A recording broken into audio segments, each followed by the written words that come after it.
impulsar, ¿de acuerdo? Hacia la circulación. Si tenemos dos bombas, ya dos bombas, y entendemos por bombas el corazón derecho y el corazón izquierdo, que van a estar formadas por dos cámaras, dos bombas bicamerales, vamos a referirnos a la aurícula derecha, aurícula izquierda, aurícula derecha, ventrículo derecho, aurícula izquierda, ventrículo izquierdo, ¿sí? Separando estas dos bombas. Como tenemos dos tipos de bombas, pues también tenemos dos circulaciones que van a manejar, ¿de acuerdo? La bomba derecha se va a encargar sobre todo de manejar esa circulación menor, es decir, a partir de la sangre que va captando de las venas cavas, ¿sí? Superior e inferior, va a empezar a generar ese bombeo hacia la circulación menor, que va a ser la circulación pulmonar, ¿ya? Esa circulación pulmonar, donde tiene que enviar volumen de sangre para que se pueda hacer el intercambio gaseoso, eliminar todo ese CO2 que está viniendo desde el sistema venoso, ¿sí? Y comenzar a captar gran cantidad de oxígeno para poder enviar hacia el corazón izquierdo desde los pulmones, ¿sí? Desde los pulmones entonces va a llegar sangre hacia la aurícula izquierda, a través de estas cuatro venas, ¿sí? A través de las cuatro venas hacia la aurícula izquierda, va a pasar al ventrículo izquierdo, y este ventrículo izquierdo va a permitir bombear, ¿sí? Bombear todo ese volumen que contiene hacia la circulación mayor, que va a ser la circulación sistémica, ¿de acuerdo? Y que se va a encargar de perfundir a todos los tejidos la necesidad de oxígeno necesaria para que cada célula pueda cumplir con su metabolismo. Muy bien. Entonces, tenemos dos bombas con dos circulaciones, corazón derecho, corazón izquierdo, y van a trabajar en ese proceso de succión y bombeo. Succión y bombeo, ¿de acuerdo? Y eso lo van a hacer a través de un mecanismo que va a tener ritmicidad, ¿de acuerdo? Ritmicidad que va a ser asincrónica. ¿Por qué?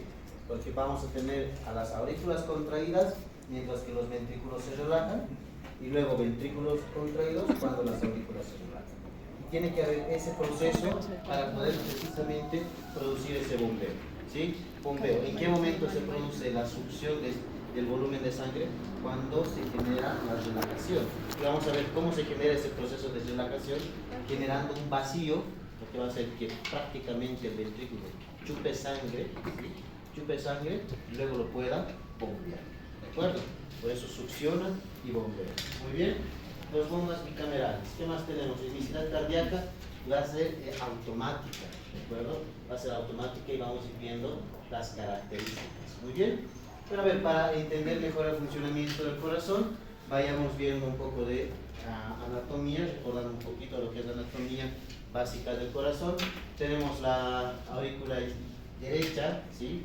La aurícula derecha que va a recibir vena cava superior, vena cava inferior, parte de lo que es la circulación mayor, con sangre que está desoxigenada, ¿sí? Es sangre venosa que no va a contener oxígeno, va a estar dividida la aurícula del ventrículo derecho por la válvula tricúspide, ¿sí? La válvula seminal tricúspide, pasa hacia el ventrículo, del ventrículo se bombea, el ventrículo derecho se bombea hacia la arteria pulmonar, se divide en dos, arteria derecha e izquierda para ambos pulmones, se va por todo el sistema venoso capilar pulmonar, ¿sí? Para poder permitir el intercambio gaseoso, ¿ya? En esa membrana alveolo-capilar que vamos a tener en el pulmón, para luego ir retornando hacia la aurícula izquierda, ¿sí? A través de las cuatro venas pulmonares, ¿sí? Dos venas de cada lado, cuatro venas pulmonares que van a permitir ya el retorno de sangre oxigenada, ¿de acuerdo? Retorno de sangre oxigenada hacia las aurículas, pasa hacia el ventrículo, hay una válvula mitral que va a separar la aurícula izquierda del ventrículo izquierdo, finalmente se produce el bombeo de sangre a través de la aorta que va a ser el vaso más importante, ¿sí? El vaso más importante para distribuir la circulación que se va a generar desde el ventrículo izquierdo. Muy bien. Que nosotros también tenemos que tomar en cuenta detalles. De ambos ventrículos salen arterias, ¿sí? Y a ambas aurículas llegan venas, ¿de acuerdo? ¿Cuál puede ser la diferencia? Que del ventrículo derecho sale una arteria con sangre desoxigenada, pero del ventrículo izquierdo sale arteria con sangre bastante oxigenada, ¿de acuerdo? Para permitir esa perfusión. Bien, por otro lado, nosotros tenemos que tomar en cuenta el grosor de estas paredes, ¿de acuerdo? En los ventrículos va a ser mucho más marcado ese desarrollo muscular cardíaco, ¿sí?, en comparación con las aurículas. Muy bien. Esto se va a deber a que las aurículas nos van a manejar volúmenes, ¿sí?, pero los ventrículos nos van a manejar presiones, ¿de acuerdo? Y sobre todo el ventrículo izquierdo nos va a manejar presiones importantes para poder permitir una buena perfusión sanguínea, ¿de acuerdo? Presiones que nos va a manejar el ventrículo izquierdo junto con la aorta. ¿Cuánto será? Presión sistólica y diastólica. 120-80. Esas presiones maneja el ventrículo derecho, ¿de acuerdo?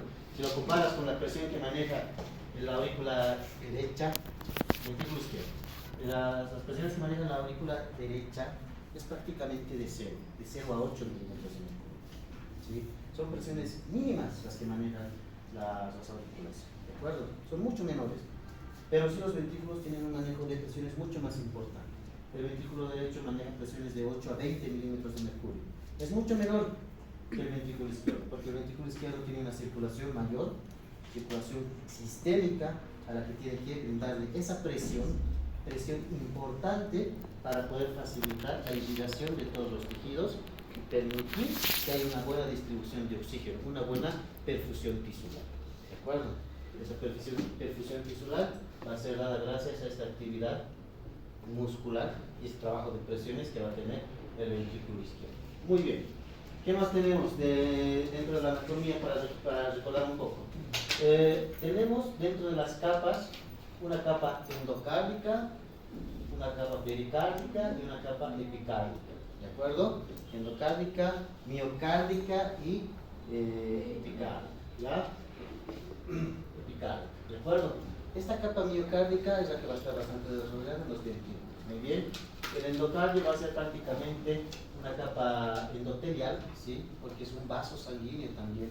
El corazón es como un vaso sanguíneo, tiene esa disposición, ¿sí?, pero mucho más especializado. Y vamos a tener al epicardio, que va a ser en realidad un pericardio visceral, ¿de acuerdo? El pericardio va a ser una envoltura, ¿sí?, de tejido conectivo, las membranas que van a envolver al corazón, ¿ya? Este pericardio se divide en dos capas, una capa visceral y una capa parietal, ¿de acuerdo? La capa visceral, que va a estar en contacto con el corazón, que va a ser lo que nosotros vamos a denominar epicardio, y la capa parietal, que va a ser la que le va a brindar esa movilidad al corazón para poder generar ese movimiento de contracción negativa, ¿de acuerdo? Y entre ambas capas va a existir una zona o un espacio, el espacio pericárdico, que va a lubricar ese espacio precisamente para permitir el movimiento del corazón, ¿de acuerdo? Cuando existe algún tipo de derrame en el pericardio, acumulación de líquido entre estas dos capas de la membrana, es lo que nosotros denominamos un taponamiento cardíaco, ¿sí? ¿Por qué? Porque ese contenido líquido que puede estar generando presión, pues no va a permitir al corazón desarrollar su actividad de manera adecuada. Muy bien, entonces eso como un ligero recordatorio de lo que significa la anatomía del corazón. Entonces, el miocardio va a ser el más importante, uno de los tejidos más importantes en el corazón, ¿sí? Características: vamos a tener fibras auriculares, fibras ventriculares, fibras de excitación y conducción.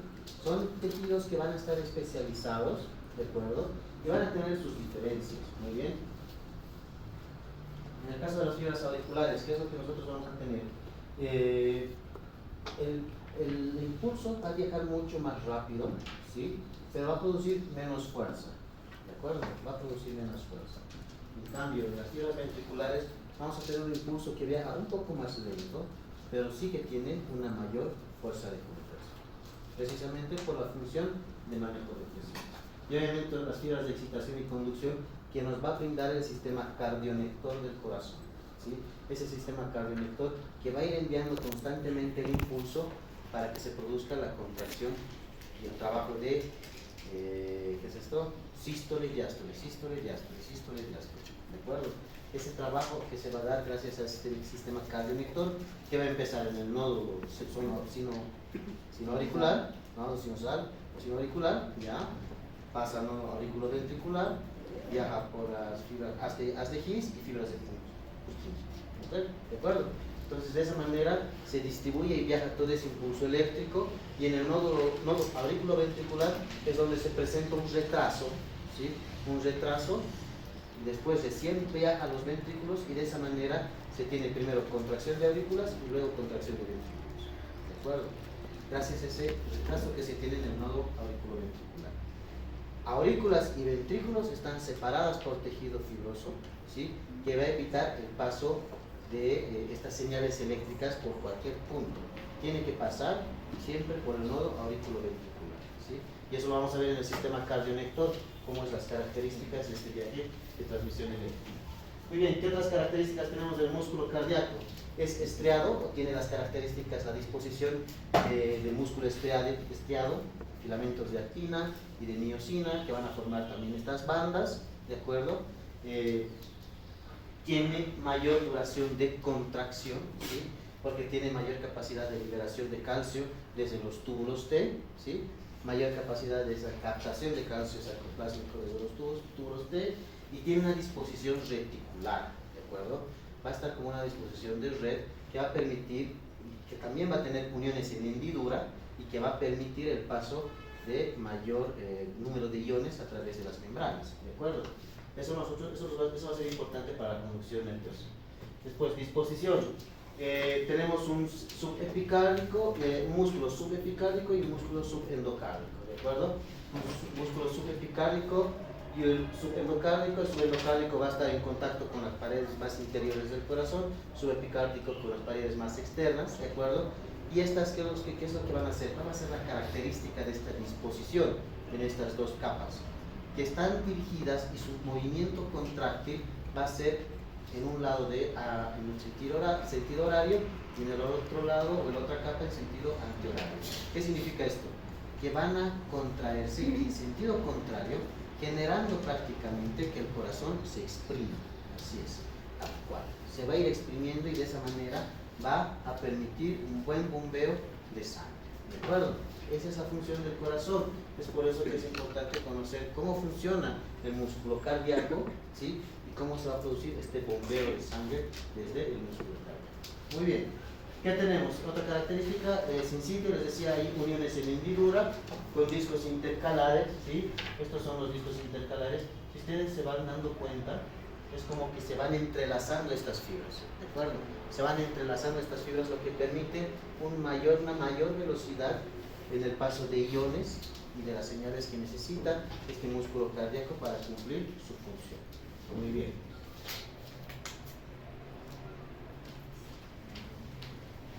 ¿Qué más? ¿Ya? Entonces nosotros vamos a tener estas uniones en hendidura, vamos a tener los túbulos T que van a permitir el ingreso de calcio. Acá nosotros podemos ir viendo cómo están las disposiciones de miosina, de actina, estos discos Z que nos van a dar igual esos sarcómeros que también van a ser la unidad funcional del corazón, de ese músculo contráctil, ¿de acuerdo? Rodeados de mitocondrias, vamos a tener uniones GAP, uniones tipo GAP que van a permitir también el paso de iones, ¿ya? Y bueno, lo que les decía, es el retículo sarcoplásmico que en conjunto con los túbulos T van a permitir esa acumulación de calcio en el músculo cardíaco para producir ese potencial de acción que conocemos en meseta, ¿de acuerdo? Ese potencial importante que va a permitir hacer una fuerza de contracción mucho mayor en comparación con el músculo isquioso, ¿de acuerdo? Y acá lo que les decía, el sentido en el que van a contraerse, ¿sí? Es realmente como si exprimieran ese ventrículo, ¿sí? Para poder producir esa expulsión de sangre, esa fuerza que permita expulsar la sangre. Muy bien. Veremos potencial de acción. Ya lo conocemos, esto ya lo sabemos de memoria, ya lo deberíamos saber, ¿sí? Las fases de este potencial de acción. En el músculo cardíaco está como menos 85 el potencial de reposo, ¿sí? Menos 85, en alguna bibliografía te da menos 90 también, ¿sí? Menos 85 es lo más clásico, ¿sí? Menos 85, y aquí está explicadito todas las etapas por las que vamos a ir pasando, ¿de acuerdo? Ya conocemos, las vamos a volver a repasar. Tenemos la membrana celular, líquido intracelular o exterior y el interior, ¿de acuerdo? Tenemos nuestra fase de reposo, con menos 85 milivoltios, llega a la fase 0 con ingreso de sodio, ¿sí? Comienza a ingresar sodio al interior de la célula, ingresa sodio, lo que va a generar pérdida de la electronegatividad, ¿sí? Ya, fase 0, llegamos a una fase 1 que va a ser la fase de repolarización inicial, ¿ya? Una repolarización inicial que en este caso no está marcado por la salida de potasio, no nos han dibujado, ¿sí? Nosotros ya sabemos que es por la salida de potasio. Sin embargo, hay una fase de meseta, una fase 2, donde se activan estos canales lentos de calcio, ¿ya? Hay canales lentos de calcio, hay unos canales lentos de sodio que también intervienen en este proceso fase de meseta, ¿sí? Y la activación de estos canales de calcio van a disminuir la permeabilidad, ¿ya? Van a disminuir la permeabilidad de estos canales de potasio. A medida que estos canales de calcio se van cerrando poco a poco, ¿sí? Se van aperturando los canales de potasio, van generando mayor permeabilidad, ¿ya? Por tanto, esa fase de meseta es como que una fase neutral, pero finalmente se produce ya la fase de repolarización rápida, ¿sí? O repolarización tardía, donde ya todos los canales de potasio, ¿sí? Todos los canales de potasio, canales rápidos y ultra rápidos se van a activar y van a permitir la recuperación de esa electronegatividad, ¿sí? Si existe el proceso de hiperpolarización, canales de fuga de potasio van a ayudar en ese proceso de repolarización, de llegar a su voltaje de reposo, ¿sí? A su potencial de reposo, al igual que acompañados con las bombas de sodio potasio. ¿De acuerdo? ¿Sí? ¿Qué más entra en esta fase 4? Entran los canales de calcio-sodio, ¿sí? Esto creo que les ha tocado a unos chicos en pregunta. ¿Cuál es el mecanismo de transporte, de expulsión o liberación del calcio desde el sarcoplasma? Un contratransporte de calcio-sodio, ¿sí? Generado también por esta bomba, un transporte activo secundario. Listo. ¿Qué más? De esa manera, aquí nos resume todo lo que es el potencial de acción y el intercambio de iones que existe, el funcionamiento de canales o de bombas que puede existir para regular todas esas fases del potencial de acción. ¿Ya? Potencial de acción de célula cardíaca. Muy bien. ¿Qué más tenemos? Este potencial de acción nosotros lo podemos ver reflejado, ¿sí? Lo podemos ver reflejado en el electrocardiograma, ¿sí? El electrocardiograma que lo vamos a hacer la siguiente semana, ¿sí? Lo vamos a hacer. Tenemos la fase de despolarización, ¿sí? En el complejo QRS, ¿sí? En el complejo QRS tenemos ese proceso de despolarización, ¿ya? Tenemos la fase de meseta que va a ser este segmento, el segmento ST, que lo vamos a ver más adelante, ¿sí? El segmento ST, y tenemos la fase de repolarización, que en el electrocardiograma lo vamos a ver como la onda T, ¿de acuerdo? La onda T, que es precisamente ese proceso de repolarización. Todo esto estamos hablando de un proceso de potencial de acción y ondas del electrocardiograma en la despolarización y repolarización del ventrículo. Bueno, esto es ventrículo. Muy bien. Esta onda P, que aquí no la hemos mencionado, es la despolarización de las aurículas, que no les vamos a tocar todavía. Muy bien. Acá estamos viendo la despolarización de los ventrículos, donde podemos contar con medicamentos, fármacos, que nos pueden bloquear estos canales, ¿sí? Canales de sodio, canales de calcio, los canales de potasio, ¿sí? Nos pueden bloquear estos canales para generar digamos que inhibición del paso de estos iones y recuperar cierta ritmicidad ante una alteración que puede existir en estos canales, ¿de acuerdo? Estos bloqueadores los vamos a ver más adelante, porque ahorita primero tienen que entender cómo funciona el corazón. ¿Muy bien? Entonces son bloqueadores que sí se pueden utilizar para regular un poco el ritmo cardíaco. Perfecto. Todo este proceso de contracción o despolarización potencial de acción del músculo cardíaco, 200 milisegundos, ¿de acuerdo? 200 milisegundos es lo que va a durar. Eso también lo vamos a ver reflejado en el electrocardiograma, ¿sí? Vamos a ver reflejado y vamos a ver que se tiene ese periodo refractario, ¿sí? Donde tenemos un refractario absoluto y un refractario relativo, donde acá, si nosotros hacemos un estímulo importante, podemos generar un nuevo potencial de acción, ¿sí? Un estímulo importante, eso se puede dar a partir de que desde el sistema cardiolector en algún punto se esté enviando otro tipo de señal eléctrica que puede generar un estímulo importante en esta fase 3, periodo refractario relativo, lo que puede generar una contracción dispareja de esas fibras musculares. ¿De acuerdo? Entonces eso nos va a generar arritmia. Muy bien. ¿Qué más? Propiedades del músculo cardíaco. Esto no se tienen que olvidar. ¿Ya? 5 propiedades: cronotropismo, dromotropismo, inotropismo, vagotropismo y lucitropismo. ¿De acuerdo? Son 4 propiedades del músculo cardíaco, o bueno, 5 propiedades del músculo cardíaco que es importante reconocerlas y entenderlas también. ¿Ya? Cronotropismo habla de la capacidad automática del corazón. Con cronotropismo, sobre todo, hablamos de frecuencia cardíaca, crono, tiempo, frecuencia. ¿De acuerdo? ¿Cuántas veces late el corazón por minuto? Muy bien. Sustancias cronotrópicas pueden hacer aumentar la frecuencia cardíaca. Sustancias que son cronotrópicas negativas pueden disminuir la frecuencia cardíaca. ¿De acuerdo? Va a ir mucho con el tiempo o la frecuencia cardíaca. Muy bien. Tenemos el dromotropismo, que permite la conducción de los impulsos nerviosos, ¿sí? También llamado conductividad. ¿Sí? Se refiere a esa capacidad que presenta el corazón para realizar la transmisión de estos impulsos nerviosos. Dromotropismo, imaginen una pista por donde tiene que dejar todo ese impulso nervioso o impulso eléctrico que permita la contracción. ¿De acuerdo? Dromotropismo. Inotropismo, respecto a la cualidad de contractibilidad del corazón, sobre todo de fuerza de contracción. ¿De acuerdo? Hay inotrópicos positivos y inotrópicos negativos. Un inotrópico positivo te aumenta la fuerza de contracción. Si te aumenta la fuerza de contracción, te aumenta el volumen de sangre que expulsa. ¿De acuerdo? ¿Sí? Inotropismo negativo te disminuye esa fuerza de contracción. Si late tu corazón, si se contrae de manera más ligera, más leve, pues expulsa menos volumen de sangre.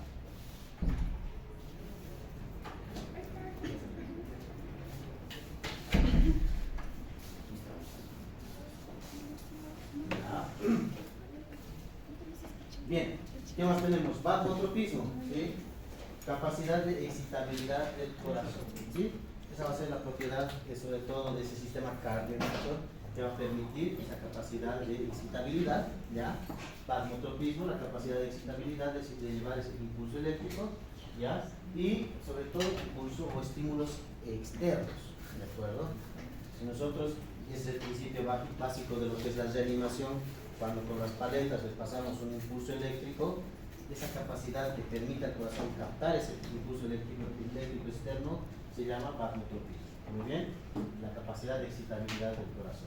Y bueno, finalmente el lucitropismo, así como el corazón se contrae, tiene que tener la capacidad de relajarse, ¿sí? El lucitropismo nos va a hablar de esa capacidad de relajación, ¿sí? Corazón que no se relaja es corazón que no se llena bien. Corazón que no se llena bien es corazón que no va a expulsar buen volumen de sangre. ¿Cuál es la función del corazón? Bombear sangre. Entonces, si no se relaja bien, no expulsa un buen volumen, no está bombeando buena cantidad de sangre, por tanto no está cumpliendo su labor. Va a entrar en insuficiencia ese sistema circulatorio. Muy bien. ¿Qué se llama esto? Una mnemotecnia. ¿Sí? Mnemotecnia. Batman excitado, conduce relajado, rápido y furioso.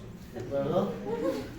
Batman excitado nos está hablando del vagotropismo, conduce nos está hablando del dromotropismo, relajado nos está hablando de la capacidad del lucitropismo, rápido y furioso, cronotropismo y inotropismo. ¿Sí? Batman excitado, vagotropismo. Conduce, está conduciendo su buena pista, dromotropismo. Relajado, lucitropismo. Ya sabemos la capacidad de relajación es lucitropismo. Rápido, cronotropismo, les decía hablar del tiempo de la frecuencia, y furioso, la fuerza te la va a dar el inotropismo. ¿De acuerdo? Son capacidades o propiedades del músculo cardíaco que no se las tienen que olvidar. ¿De acuerdo? Que no se las tienen que olvidar. Muy bien. Procesos de excitación y acoplamiento, excitación-contracción. Función de los iones de calcio y los túbulos T, los túbulos transversos. ¿De acuerdo? Acá tenemos nuestro potencial de cero. ¿Sí? Se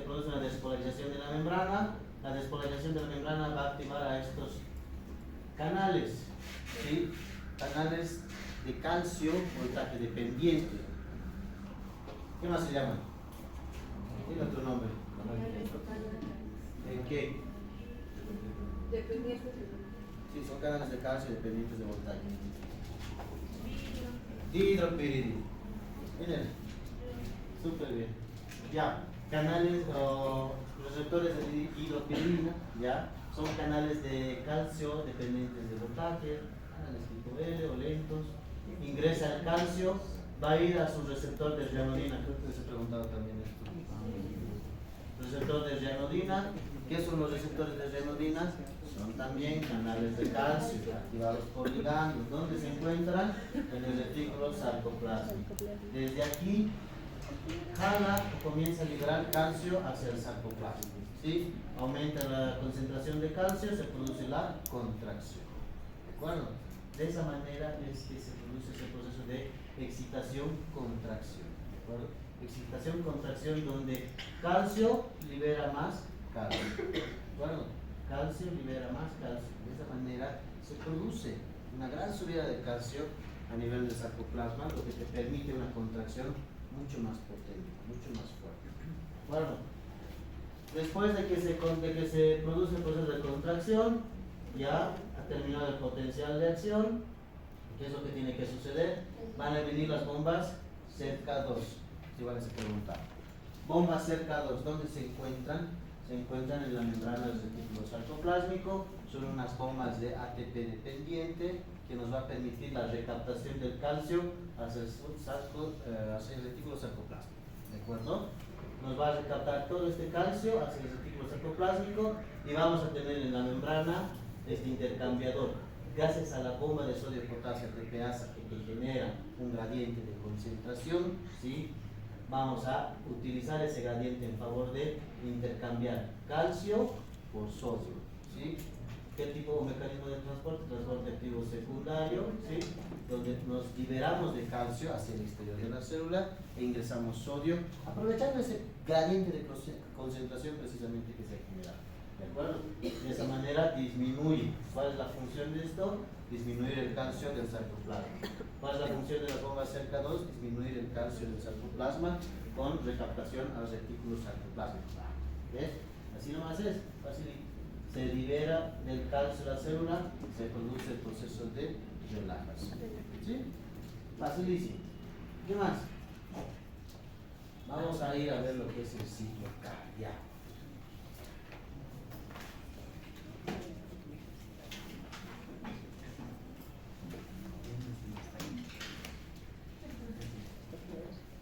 Entonces, una pregunta, ¿este tema también va a entrar en la No. clínica? ¿En la hito? Sí. No. Es para el siguiente hito. Imagínate si les toman esto más. Belén. Belén. Belén. ¿Ya están todos los de la lista? Chama. No pasaron ahí. No sé, yo le pasé. Bien. Esto del músculo cardíaco en teoría ya lo sabemos, que hemos visto. ¿Ya? Eso sí, del músculo cardíaco sí va a entrar, ¿no? Lo que sí vamos a ver de aquí en adelante, ciclo cardíaco, eso sí es para el siguiente. Lo que es las propiedades del músculo cardíaco, de Batman, excitado, conduce relajado, rápido. ¿Eso sí va a entrar? Eso es para el siguiente. ¿Ya? El ciclo cardíaco tenemos que entender como lo básico que es. ¿Qué es un ciclo? Es un círculo que va reiniciando, ¿de acuerdo? Eso va haciendo el corazón constantemente, ¿de acuerdo? El ciclo cardíaco va a iniciar con la contracción de las aurículas, relajación de los ventrículos, luego hay la contracción de los ventrículos, hay relajación de las aurículas, en todo ese proceso hay paso de sangre de aurículas a ventrículos, de ventrículos a sus grandes vasos, ¿sí? Y eso se repite, y se repite, y se repite. ¿Qué es este proceso? Sístole, diástole, sístole, diástole, sístole, diástole, ciclo cardíaco. ¿Sí? En eso consiste este trabajo de bomba del corazón. Sístole, diástole, sístole, diástole, sístole, diástole, lo que va a permitir ese bombeo de sangre constante y de circulación sanguínea para mantener perfundidos los tejidos. Perfundido significa que les llegue una circulación con buena presión y con buena capacidad de oxígeno. ¿De acuerdo? Donde hay mala perfusión tisular, estamos hablando de un proceso de shock. ¿De acuerdo? Entonces tiene que haber una buena perfusión.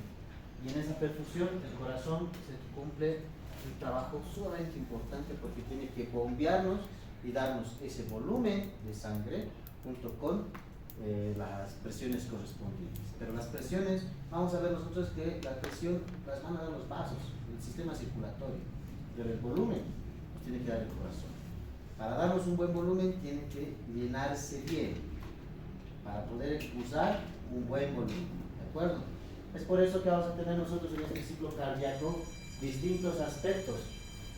Ya tenemos que ir entendiendo varias cositas que las vamos a ir detallando línea a línea, esas cosas, ¿de acuerdo? Línea a línea. ¿Qué es lo que nosotros vamos a ver? Les decía, maneja volúmenes.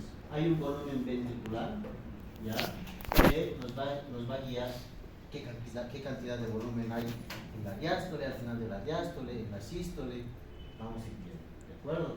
Hay presiones, presión auricular, presión ventricular, hay la presión aórtica, que ya les hemos mostrado hace rato, entre 120 y 80, ¿sí? Una presión sistólica y una presión diastólica. Vamos a ir viendo cómo las presiones van variando, ¿sí?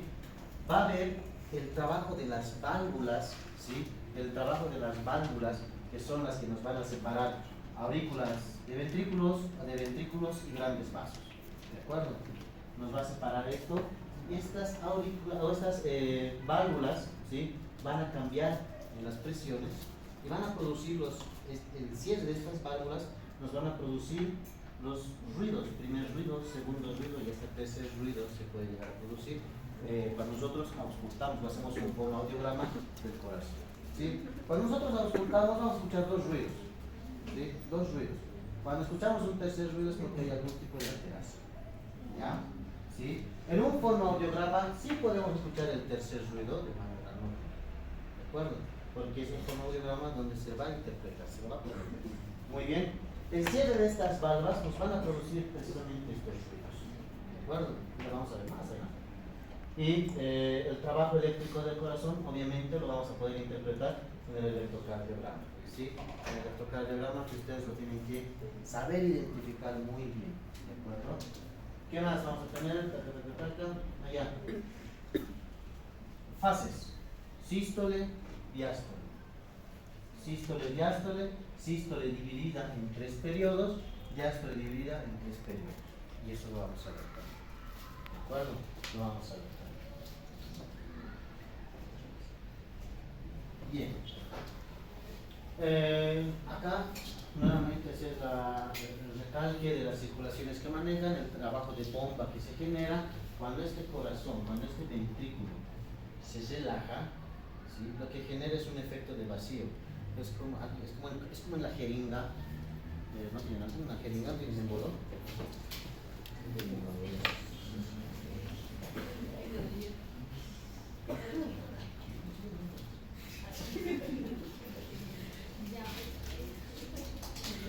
Ya. Cuando se produce el proceso de relajación del corazón, lo vamos a ver, todas las válvulas, tanto auriculoventriculares como las semilunares, que son de los grandes vasos, van a estar cerradas, ¿sí? Van a estar cerradas. Y en ese proceso de relajación, lo que se genera es generar un efecto de vacío, ¿sí? Acá, dentro de esta jeringa, hay un cambio en la presión, ¿sí? Hay una presión negativa, ¿sí? Por eso se vuelve, ¿sí? Hay una presión negativa, donde si yo suelto, ingresa el aire, ¿de acuerdo? Es lo mismo que va a pasar en el corazón, ¿de acuerdo? Con todas las válvulas cerradas, se genera la relajación, y vamos a ver, es un periodo de la diástole, ¿sí? O de la sístole. Vamos a poder ver una relajación, ¿ya? Donde se genera un vacío, y ese vacío prácticamente nos va a chupar la sangre desde la orina, ¿de acuerdo? ¿De acuerdo? Eso nosotros lo vamos a ver. Trabaja como una bomba, ¿sí? Las aurículas trabajan como una bomba de cebado, es decir, que permiten el paso de un flujo, ¿de acuerdo? Pero las aurículas o los ventrículos sí trabajan como una bomba práctica que nos va a succionar volumen de sangre y luego nos va a expulsar hacia la circulación. ¿Sí? Circulación sistémica, miren todo lo que tiene que irrigar con gran potencia, con gran volumen. ¿Sí? Y una vez que se produce el intercambio gaseoso, la eliminación de desechos pasa hacia lo que es la circulación venosa de retorno. El retorno venoso llega a la aurícula derecha, circulación menor, que es la circulación pulmonar, el intercambio gaseoso se vuelve sangre oxigenada. ¿De acuerdo? Acá, sobre todo, nos vamos a manejar con volúmenes y en la circulación sistémica con presiones. Muy bien. De eso no se olviden, porque en circulación vamos a entender la diferencia en el proceso circulatorio. Bien, ahora sí veremos las fases. ¿Ya? ¿Cómo funcionan los ventrículos? ¿Sí? Función de los ventrículos como bombas. ¿De acuerdo? Función de los ventrículos como bombas. Para la función del corazón, para entender cómo se va dando este ciclo cardíaco, ¿sí? Este ciclo cardíaco, vamos a empezar por el llenado, la diástole. ¿De acuerdo? El proceso de diástole ventricular, cuando se produce ese proceso de relajación, ¿sí? Cuando se tiene que generar el llenado del ventrículo, ¿qué es lo que vamos a tener? Tres etapas: un llenado rápido, una fase de diástasis y una fase de sístole auricular. ¿De acuerdo? En esta fase, en este periodo, el ventrículo está relajado, ¿sí? Está relajado, y por un cambio de presión, las válvulas auriculoventriculares se han abierto. ¿Sí? Es lo mismo que yo he hecho con este émbolo. Acá ha habido la relajación, ¿sí? Pero acá las válvulas todavía están cerradas, no está pasando sangre. ¿Ya? Llega la apertura de válvulas y recién va a empezar a llenar sangre. Como se ha generado este vacío, pues se va a generar un llenado rápido, ¿sí? Donde prácticamente ese ventrículo está chupando sangre, ¿sí? Desde la aurícula. Y va a haber un periodo de diástasis, donde esta sangre va a pasar desde la circulación de las venas pulmonares, casi directamente hasta el ventrículo. ¿Ya de acuerdo? Pasa tan rápido que ni saluda la aurícula y ya está en el ventrículo.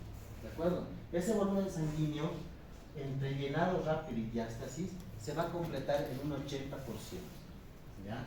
En un 80% se va a dar ese proceso de llenado del corazón, el diástole ventricular, con el llenado rápido y la diástasis. La diástasis, que va a ser ese paso de la sangre desde la circulación venosa pulmonar hacia los ventrículos. ¿Sí? Por eso se dice que trabaja las aurículas como una bomba de cebado, simplemente permite el paso. ¿De acuerdo? 20% del volumen sí te lo va a aportar la contracción o la sístole auricular. ¿De acuerdo? Cuando se produce la sístole auricular, termina de completar ese 20% de volumen sanguíneo del llenado ventricular. ¿De acuerdo? Se completa ese 20% del 100%. Muy bien. Estas van a ser las tres etapas de la diástole ventricular. ¿De acuerdo? ¿Cuál va a ser la función de la diástole ventricular? Básicamente el llenado de ese ventrículo. El llenado del volumen de ese ventrículo. Muy bien. Así. Con eso se ha llenado el ventrículo. Por cambio de presiones se van a cerrar las válvulas auriculoventriculares. ¿Sí? Se cierran las válvulas auriculoventriculares y se va a producir el proceso de sístole ventricular. ¿De acuerdo? Ya hemos terminado de llenar, hay que expulsar el volumen que hemos llenado del ventrículo. ¿Sí? Sístole ventricular. Y de la misma manera en tres periodos. Periodo de contracción isovolumétrica, periodo de eyección y periodo de relajación isovolumétrica. ¿De acuerdo? Relajación isovolumétrica. Contracción isovolumétrica, vamos con esta primera etapa. En la contracción isovolumétrica o isométrica, cuando hemos hablado de musculatura y hay los tipos de contracción, hay la contracción isotónica y la isométrica, acá tenemos que entender cómo funciona esto. ¿Sí? Acá tenemos un tipo de contracción isométrica, ¿de acuerdo? Es una contracción isométrica o isovolumétrica. ¿Esto qué significa? Iso es igual, lo mismo, volumen métrico, mismo volumen, mismo tamaño, ¿de acuerdo? El corazón se va a relajar, el ventrículo se está relajando, ¿de acuerdo? Acá está contrayendo. El ventrículo se está contrayendo, pero ¿cómo se está contrayendo? Sin cambiar el volumen, porque en este proceso de contracción isovolumétrica todas las válvulas están cerradas. ¿Sí? Todas las válvulas están cerradas. Significa que hay una contracción, pero no hay modificación del volumen. ¿Sí? No hay modificación del volumen. No hay modificación del tamaño, pero sí hay un aumento de la tensión. ¿De acuerdo? Si se acuerdan cuando hablábamos de la contracción isométrica, se decía que no cambiaba el tamaño de las fibras, pero sí aumentaba la tensión. ¿De acuerdo? Acá es eso, es una contracción isométrica donde no hay variación del volumen porque está todo cerrado, no va a salir nada, está todo cerrado, ¿sí? Todas las válvulas, todas las vías de salida están cerradas, ¿de acuerdo? Pero sí va a haber un aumento de tensión porque ese músculo ya está empezando a entrar en actividad contraria, ¿de acuerdo? Hay aumento de tensión. Ese aumento de tensión va a generar cambios en la presión que van a permitir la apertura de las válvulas semilunares, ¿sí? Válvula pulmonar, válvula óptica. Se permite la apertura. Por tanto, si hay apertura de estas válvulas, ¿qué es lo que viene? Eyección. ¿Sí? Viene la eyección. ¿De acuerdo? Ya. Vamos a seguir con el émbolo. Ya. Vamos a seguir con el émbolo. Tenemos válvulas cerradas. Se han cerrado las válvulas. Hay un aumento de la tensión. Estoy contrayendo, pero isométricamente no ha habido cambio de volúmenes, pero sí ha habido un aumento de presión. Cuando yo, por este cambio de presión, aperturo, o sea, abro las válvulas, pues hay ese proceso de eyección. ¿Han sentido? Escuchad. Cuando hay este proceso de eyección, se va a producir ya la expulsión de sangre. Gran salida de sangre. ¿De acuerdo? Una gran expulsión de sangre. En el primer tercio de este periodo de eyección, se va a expulsar el 70%. ¿Sí? El 70% de ese volumen se va a expulsar en el primer tercio, sale rápidamente, y el 30% en los 2 tercios restantes de ese periodo de eyección. ¿De acuerdo? Los 2 tercios restantes. 70-30, igual que con el fermento, no se olviden. 70-30. ¿De acuerdo? De esa manera va a expulsarse el volumen de sangre en el periodo de eyección. Muy bien. Termina este periodo de eyección, hemos expulsado volumen de sangre, va a haber cambio en las presiones, lo que va a significar que se cierren nuevamente las válvulas semilunares, es decir, aórtica y pulmonar, ¿sí? Las válvulas de los grandes vasos. Se cierran. Al cerrarse estas válvulas, nuevamente no va a haber variación en el volumen, ¿sí? Y vamos a ingresar al periodo de relajación isovolumen, ¿sí? Relajación isovolumen. Acá se han cerrado todas las válvulas, están cerradas todas las válvulas, ¿de acuerdo? Se produce ese proceso de relajación, es decir, ahí se crea ese vacío que les decía, ¿ya? Ahí se crea ese vacío porque ese músculo se está relajando, si bien no está cambiando en longitud ni en volumen, está generando como una bomba de succión, ¿de acuerdo? Ya está generando ese mecanismo de succión. Como se ha relajado, hay cambio en las presiones, lo que va a generar que se aperture las válvulas auriculoventriculares, ¿sí? Las válvulas auriculoventriculares se van a abrir y vamos a volver al principio. ¿De acuerdo? Se abre y va a empezar a captar, jalar todo el volumen de sangre posible desde las aurículas. ¿Sí? Desde las aurículas va a empezar a bajar la sangre hacia los ventrículos. En un proceso de llenado rápido de diástasis, luego se produce la sístole auricular, al terminar de expulsar ese 20%, se cierran todas las válvulas, se produce la contracción isométrica, se produce el proceso de eyección, se produce el cierre de las válvulas nuevamente, se produce el proceso de relajación y vuelve a reiniciar el ciclo. Así nomás funciona el corazón. ¿Listo? Bien. Ahí estamos hablando de los periodos, ¿sí? Con variaciones en los volúmenes. Todavía no estamos tocando las variaciones de las presiones, ¿ya? Pero existen variaciones. Acá lo que primero me interesa es que vayan viendo cómo se va dando todo ese proceso de llenado o diástole y sístole, de expulsión de sangre. ¿De acuerdo? Vamos por partes. Veremos volúmenes. Volumen ventricular. Cuando hablamos de volumen, tenemos que hablar de un volumen diastólico y un volumen sistólico. Cuando hablamos del volumen diastólico, estamos hablando del volumen de llenado. El volumen de llenado al final de la diástole, lo que significa telediastólico, tele significa al final, ¿sí? Volumen telediastólico al final de la diástole, es decir, cuando ha terminado de relajarse ese ventrículo y de llenarse, 120 ml, ¿de acuerdo? Alguna bibliografía te marca hasta 130, muy bien.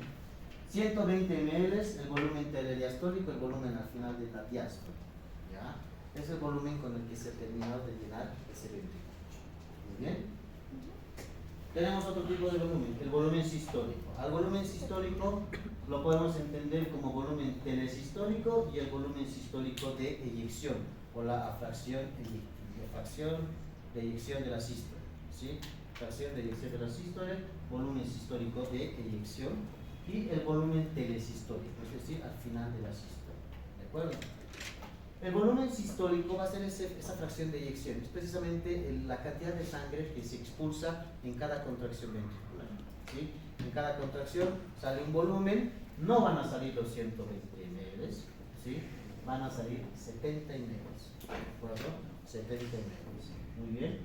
70 ml, esa es la fracción de eyección en la sístole ventricular. Por tanto, nos va a quedar un volumen restante, un volumen residual, ¿sí? En el ventrículo, después de que se ha producido esa contracción, esa sístole. Ese volumen al final de la sístole es el volumen telesistólico, que corresponde a 50 ml, ¿de acuerdo? Volumen telesistólico de 50 ml, que es como una reserva, ¿de acuerdo? Va a ser como una reserva que ante daños en las válvulas o en insuficiencias cardíacas nos va a generar cierta compensación, ¿de acuerdo? Nos va a generar cierta compensación. Pero este volumen, cuando existe alguna insuficiencia cardíaca, sobre todo insuficiencias valvulares, y hay un reflujo, ¿sí? O hay una estenosis, o hay un reflujo con una insuficiencia valvular, ese reflujo golpea con este volumen que está restando, que se ha quedado restante, y es lo que nos va a generar el tercer o el cuarto ruido cardíaco. ¿De acuerdo? Ese golpe de estos dos volúmenes de sangre nos va a ir generando. Ahora vamos a ir bien. Muy bien. Entonces, dentro de los volúmenes ventriculares, volumen telediastólico, volumen al final de la diástole, 120 mililitros. ¿Qué volumen, qué cantidad expulsa en su fracción de eyección? ¿O cuál es la fracción de eyección? 70 ml. ¿De acuerdo? Volumen telesistólico, volumen al final de la sístole, 50 ml. ¿De acuerdo? No se olviden, ahora de esto hay la regla de 66, 33, o sea, 2 tercios, 1 tercio, ¿de acuerdo? 60, 40, ahí eso. Igual se puede hacer, porque puedes manejar volúmenes telediastólicos diferentes. Un volumen telediastólico en un corazón dilatado te presenta 150, entonces el 66% va a ser la expulsión, el volumen de eyección efectiva o fracción de eyección, ¿ya? Y el volumen telesistólico va a ser el otro 33%. ¿De acuerdo? Así es. Bien. Veremos eso en la curva, ¿ya? De nuestra curva, ¿qué es lo que vamos a ver? Tenemos la contracción auricular, acá, no está llenando, no está terminando de llenar el corazón.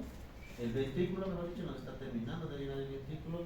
Tenemos la contracción isovolumétrica, donde todo está cerrado, no hay cambios en el volumen, ¿sí? No hay cambios en el volumen, ¿ya? Por eso se mantiene el volumen en el mismo nivel. Se produce la eyección ventricular, estamos expulsando volumen, por tanto tiene que disminuir ese volumen ventricular, ¿sí? Estamos expulsando ese volumen, ¿ya? La mayor parte en el primer tercio, ¿se dan cuenta? En el primer tercio. ¿Qué decimos? El 70% en el primer tercio, el 30% restante, los 2 tercios restantes, ¿sí? Volumen sistólico va disminuyendo, este es el volumen de eyección, ¿ya? Luego se produce el proceso de relajación isovolumétrica, no hay cambio en el volumen, por eso es isovolumétrica, no hay cambio en el volumen, ¿ya? Pero ya ha habido un cambio de presión que va a permitir la apertura de estas válvulas, lo que va a permitir el llenado ventricular. El llenado ventricular, como he dicho, se da en 3 etapas: llenado rápido, diástasis y sístole auricular. Aquí vamos a ver las 2 primeras etapas, ¿sí?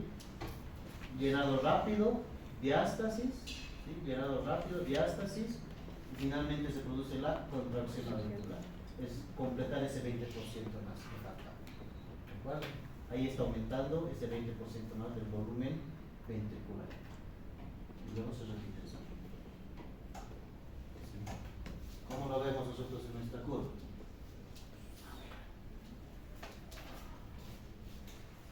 Esta curva de acá es la misma que de acá. ¿De acuerdo? Es la misma. Tenemos nuestro periodo de sístole, ya.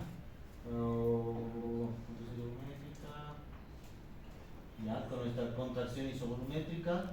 Hay el periodo de eyección, ¿sí? Periodo de eyección con disminución de volumen porque estamos expulsando desde el ventrículo. Después tenemos la relajación isovolumétrica, no hay cambio en el volumen, ¿sí? No hay la relajación isovolumétrica. Finalmente se produce el llenado, ¿de acuerdo? El llenado con el flujo rápido, el llenado rápido, la diástasis y finalmente te llega la sístole auricular. Con la sístole auricular te va a generar un aumento más de ese volumen y nuevamente se repite. La contracción isovolumétrica, no hay variación. Periodo de eyección, relajación isovolumétrica, no hay variación. ¿De acuerdo?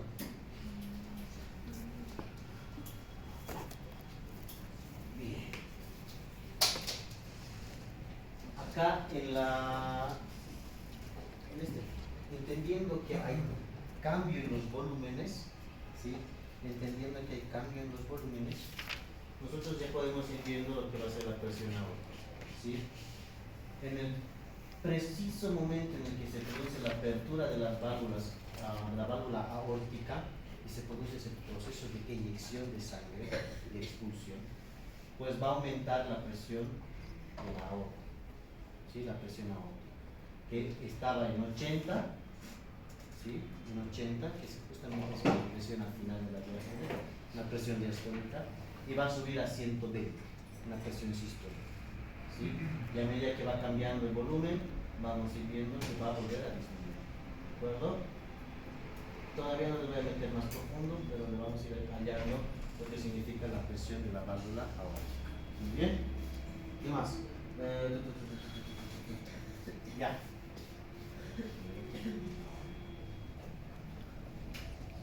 Cuando hay el cierre,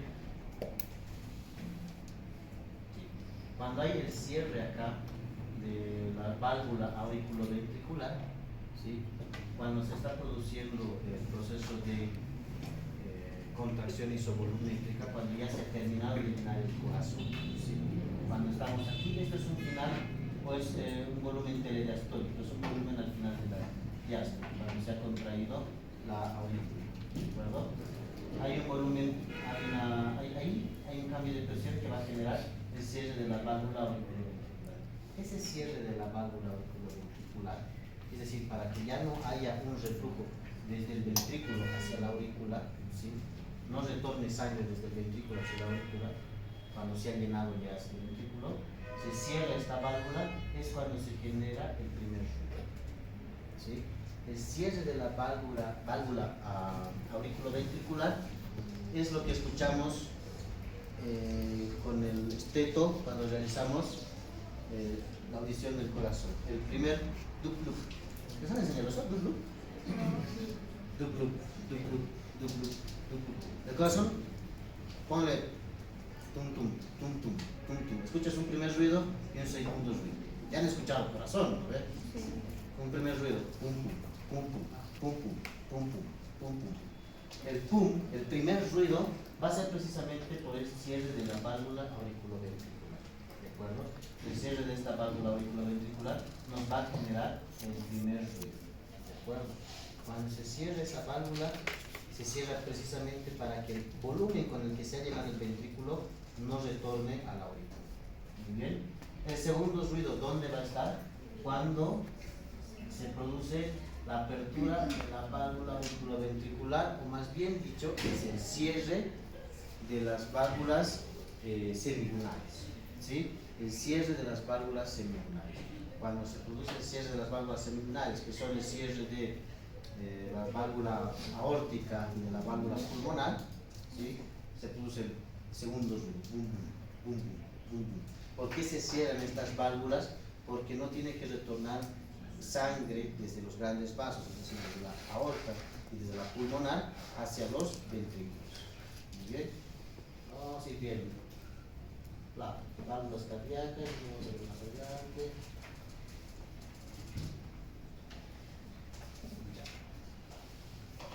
Hasta ahí, por lo menos hasta ahí, comprendido lo que son las fases de la sístole y de la diástole, ¿sí? No hay donde perderse, ¿ya? No hay donde perderse. Diástole abierta la válvula. Si no, ¿cómo se va a llenar? Tiene que estar abierta. La válvula auriculoventricular tiene que estar abierta, ¿de acuerdo? Para que haya llenado. Si no, ¿cómo se va a llenar? No se puede. Ya. La sístole, hemos dicho, tiene 3 etapas: contracción isovolumétrica, eyección y relajación isovolumétrica. Tanto en contracción isovolumétrica como en relajación isovolumétrica, las válvulas están cerradas, todas cerradas, ¿sí? Acá todavía no se ha eyectado. Entonces, ¿qué etapa es? Contracción. Ahí estaba bien. Contracción isovolumétrica. ¿De acuerdo? Acá lo que estamos teniendo es un proceso de contracción isovolumétrica. ¿Sí? Porque el corazón está lleno, ¿sí? Las válvulas están cerradas. Acá lo que está generando es ese aumento de presión para que estas válvulas se abran y terminen de expulsar la sangre. ¿Sí? Vamos a ver.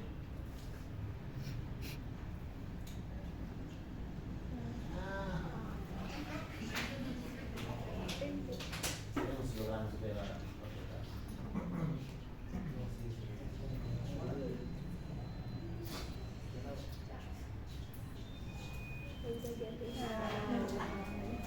otro día les voy a mostrar. Ya. Pero ustedes tienen que ir entendiendo. No se pierdan en solo ver la imagen, sino analícenla. ¿Sí? No puede ser ese proceso llenado, ¿sí? Porque todas las válvulas están cerradas. Para que haya llenado, precisamente tiene que estar abierta la aurícula ventricular, porque tiene que permitir el paso de sangre desde la aurícula hacia el ventrículo. ¿De acuerdo?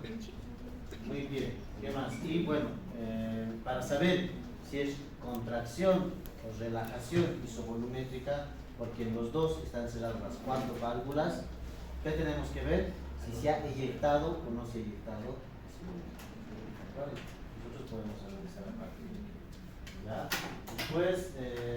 Después vamos a ver este es el sistema cardioemittor, cómo va viajando. ¿Sí? El sistema cardioemittor, nódulo sinoauricular. El nódulo sinoauricular tiene 3 ramas, ¿sí? Por donde va a ir viajando, va a envolver a las 2 aurículas y se va a encontrar el nódulo auriculoventricular. Acá se va a producir una pausa. ¿Sí? Acá se produce una pausa donde se está contrayendo la aurícula mientras el ventrículo está relajado. ¿De acuerdo? Y después va a viajar recién por todas las fibras, el haz de His, fibras de Purkinje, digamos derecha e izquierda, fibras de Purkinje. ¿De acuerdo? Viaja y se produce el proceso de contracción. ¿De acuerdo? Ya han visto, para que haya llenado tiene que abrirse, si no, no hay llenado. Acá se llena, ahí se expulsa. Muy bien. Chicos. No alcanzo más porque no van a entender más.